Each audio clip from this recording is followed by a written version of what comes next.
Alright guys, Brad Link back with you, and we're still on the topic of flexibility, alright? So last time we just kind of talked about the anterior chain, the hip flexor, and the quad. And so this time we're talking kind of more the inside of your leg. We're going to address the groin issue, okay? So we're all about the groin today. Okay, that kind of sounds inappropriate, doesn't it? But no, we're talking about the groin and how we stretch that, okay? And why is it so important? Alright, so the groin does kind of two different things for us, okay? Double check, make sure you can see me all right here. There we go. Okay, so I'm sorry. Groin does kind of one of two things for us, okay? Number one is obviously it helps us move the leg in and out, right?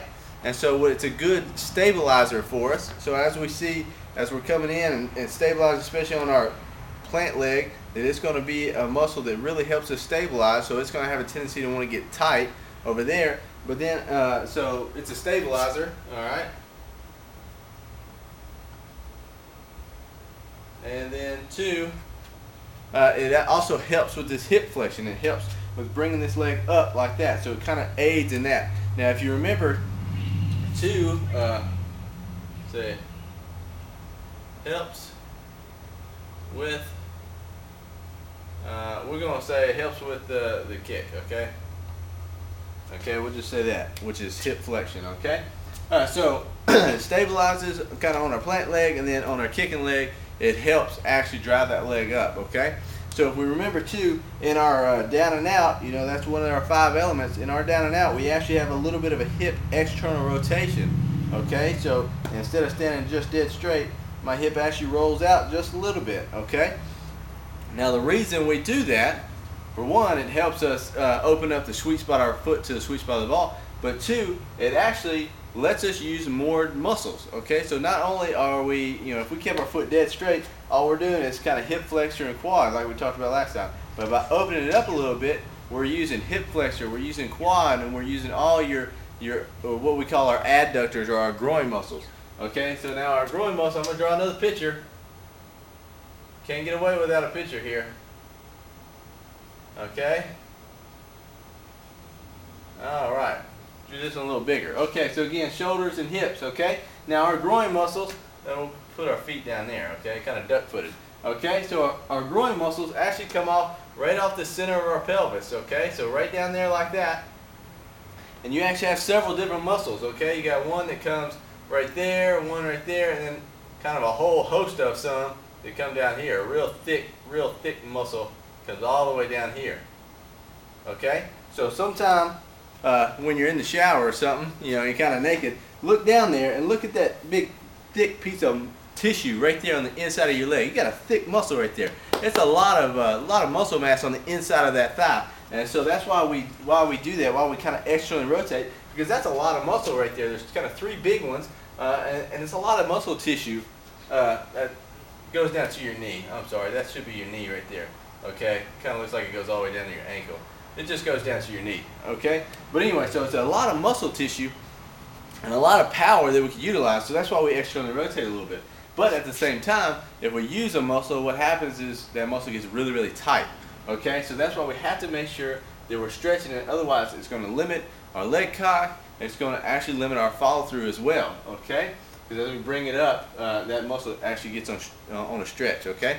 So let me show you a couple of different stretches. Let me erase this because this is a horrible drawing.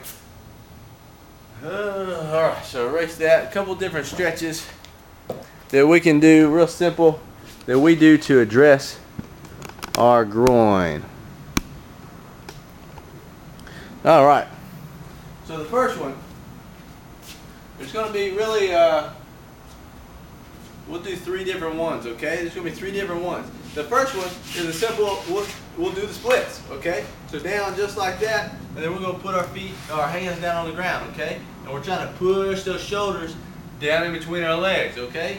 Just like that. Alright? Just like that. Knees stay straight, pushing your shoulders and stuff down in between your legs, okay? You'll feel it stretching all the way from your hip all the way up to your groin there, okay? Next one, probably done it 100 times, what I call sumo squat. Down just like that, pushing those knees out, okay? Elbows inside, pushing those knees out. Again, you'll feel a stretch way up there, kind of near your pelvis, okay? Squat position, pushing those knees out, okay? That's number 2. Number 3, we'll do the Zen Master here. Meditation, okay? Bottoms of your feet together. Pull those feet real close to your pelvis. And then push down on those knees, okay? Just like that. Push down on those knees. You'll feel it stretching in that groin, okay? Probably done that one 100 times before too. Alright. Move us forward here. Alright, so that's what we're talking about. That's how we're going to stretch the groin. There's any one of those three stretches, okay? So we got 1, we call it the splits. We got 2, we call it sumo squat. Sumo squat, and 3, it's like you're meditating. Okay? I hope I spelled that right, okay? So 3 different ways that you can do that stretch for loosening up that groin, okay? Really and truly, one not really better than the other. It's just I give you 3 options because some people are gonna. I actually personally like the splits better. I feel more of a stretch all the way, basically all the way down from my knee, where that muscle attaches, where it inserts in, down there near my knee, all the way up to in my pelvis, right where it originates. Okay, so I like that one personally, but sumo squat's perfectly fine. It's going to do the same thing. And meditation thing, again, it's going to do the same thing there. Okay, so just kind of tinker around with either one of those 3, or if you're really, really tight, you know, do all 3 of them. Okay, again, we're going to stick with 3 to 5 sets. And we're going to hold 15. Okay, again, just like with everything else, we're going to perform 3 to 5 sets, and we're going to hold it somewhere between 15 to 30 seconds. Okay, so that's all about the groin. 2 things. Why is it important? Because I like y'all to understand why these muscles are important. Well, number 1, it stabilizes. That's on our plant leg side. It really helps. It's a good, strong stabilizer. Okay, and so if that muscle gets activated by stabilizing, that means it's going to get tight. Okay, and again, just like the hip flexor, it kind of plays a part in if it's nice and tight, you're going to limit your hip extension, so it's going to be hard in your follow through. Okay, so it's a stabilizer there on the plant leg side, and then it helps actually with the hip flexion. It helps drive that leg up and generates a lot of power because, you know, remember, we're in our down and out position. We're out a little bit. 30 degrees roughly helps us expose that those adductors, those groin muscles, to really utilize them for a lot of power. Okay, so if we use them, they're going to get tight, and so it helps with that motion coming up. Okay, so just like the hip flexors, we got to be able to stretch them out. The further we can stretch them, all right, by pushing that hip back, it's going to put those groin muscles on a stretch, and the more power they're going to generate. Okay, so it stabilizes, helps with the kick. Okay, helps with the leg coming forward. It's just like always, 3 to 5 sets, hold them for 15 to 30 seconds.